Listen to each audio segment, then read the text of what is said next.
Contador sur des braises. Ben oui, tout le monde en parle. Des traces de clenbutérol ont été retrouvées. Évidemment, c'est un produit interdit. Est-ce que les cyclistes sont tous dopés? Non, arrête. Tu peux pas dire, Max, que tous les cyclistes sont dopés parce qu'il y a des mecs qui trichent. Je veux dire, des mecs qui trichent, il y en a de tout temps eu, ils se sont fait attraper, mais je continue à être persuadé qu'il y a des gars qui trichent pas dans le peloton.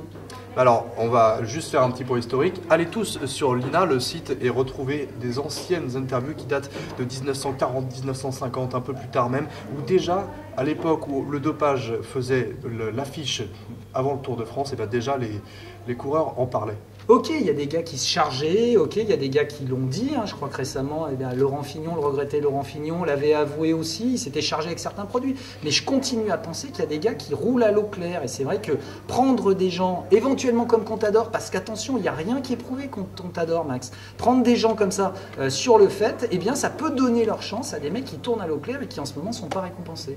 Bien sûr, mais alors un Contador qui mange du steak avec de l'anabolisant dedans, c'est un peu gros peut-être? Oui, c'est un peu gros peut-être, mais peut-être que c'est un tricheur. Mais ça ne veut pas dire que c'est tous des tricheurs. Et c'est contre ça qu'il faut lutter. Parce que finalement, regarde, quand tu fais la une des journaux, quand tu fais la une télé, eh bien c'est toujours pour ce genre d'histoire-là. Mais je suis persuadé qu'il y a des mecs qui font des exploits en vélo et dont on ne parle pas assez. Regarde une fille comme Jeannie Longo, par exemple. Eh bien elle réussit à 52 ans à être 5e du championnat du monde du contre-la-montre. Elle est à 28 secondes de la médaille de bronze. Si à 52 ans, elle s'est dédopée depuis 30 ans, tu crois qu'elle sera encore en état de rouler et de faire les performances qu'elle fait? Donc je suis persuadé que cette fille-là, et en tout cas j'ose y croire, elle est propre et qu'elle va continuer encore peut-être pendant quelques années à nous émerveiller. Donc ça veut dire que, eh bien, il y a des gens qui font des exploits et qui n'ont pas besoin de se piquer ou de bouffer des steaks de cheval avec du clenbutérol, quoi. Ben, j'espère bien que Jeannie Longo n'est pas dopée, mais en tout cas je suis persuadé que le cyclisme féminin c'est une autre paire de manches que le cyclisme masculin. Maintenant, c'est dommage, pourquoi ce sont toujours les champions qui sont dopés? Alors forcément on en parle plus que les autres parce que ce sont eux les champions, ce sont eux qui gagnent le Tour de France.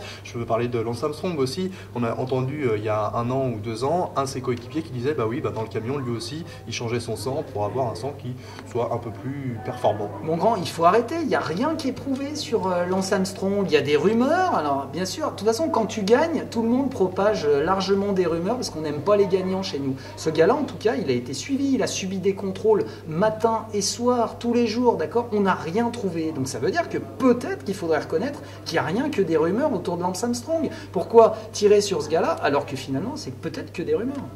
Oui, je suis bien d'accord. Maintenant, le problème, c'est toujours ces gens qui trichent. On voit qu'il y a des morts quand même. Vandenbroek, Pantani. Mais ces gens-là, ils sont morts.